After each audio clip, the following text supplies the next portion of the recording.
Semoga membantu ya teman-teman, selamat menyaksikan. Manajemen pendidikan dasar, menengah, dan tinggi adalah proses mengatur, mengelola, serta mengembangkan seluruh kegiatan pendidikan agar tujuan pembelajaran dapat tercapai dengan baik. Manajemen pendidikan mencakup perencanaan, perorganisasian, pelaksanaan, pengawasan, dan evaluasi dalam lembaga pendidikan. Yang pertama ada manajemen pendidikan dasar. Pendidikan dasar meliputi jenjang SD dan SMP. Pada tahap ini, manajemen pendidikan fokus pada pembentukan karakter, kemampuan dasar, dan perkembangan peserta didik. Beberapa hal yang dikelola dalam pendidikan dasar. Yang pertama ada pengelolaan kurikulum sesuai kebutuhan siswa usia dasar. Kedua ada pengaturan tenaga pendidik dan staf sekolah. Ketiga ada pengelolaan sarana dan prasarana seperti ruang kelas, perpustakaan, dan fasilitas belajar. Yang ketiga ada pembinaan disiplin dan karakter siswa. Dan yang terakhir ada kerjasama antara sekolah dan orang tua. Tujuan utama manajemen pendidikan dasar adalah menciptakan lingkungan belajar yang nyaman agar siswa dapat berkembang dalam pengetahuan, sikap, dan keterampilan dasar.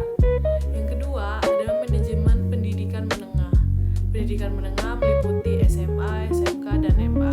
Pada jenjang manajemen pendidikan lebih diarahkan pada pengetahuan, kemampuan akademik, keterampilan, serta persiapan siswa menuju dunia kerja atau perguruan tinggi. Manajemen pendidikan menengah mencakup yang pertama ada penyusunan program pembelajaran yang lebih spesifik sesuai jurusan atau minat siswa. Yang kedua ada pengembangan kualitas guru dan metode pembelajaran.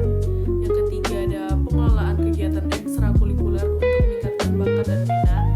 Yang keempat ada pengawasan terhadap prestasi dan kedisiplinan siswa. Dan yang terakhir ada persiapan karir dan bimbingan konseling.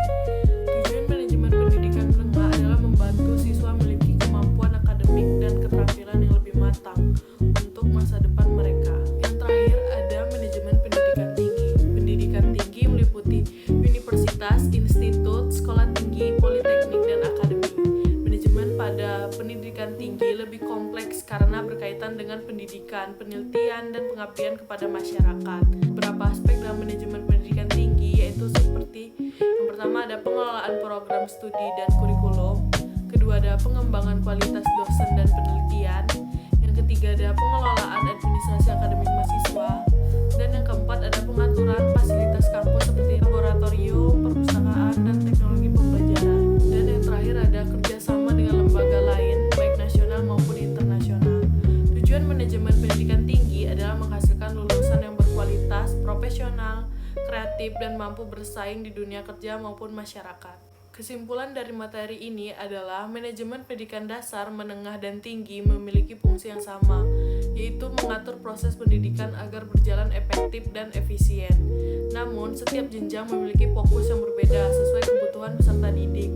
Pendidikan dasar lebih menekankan pembentukan dasar pengetahuan dan karakter. Pendidikan menengah fokus pada pengembangan kemampuan dan persiapan masa depan. Sedangkan pendidikan tinggi bertujuan menghasilkan sumber daya manusia yang profesional dan berkompeten. Sekian penjelasan dari saya, semoga membantu ya guys.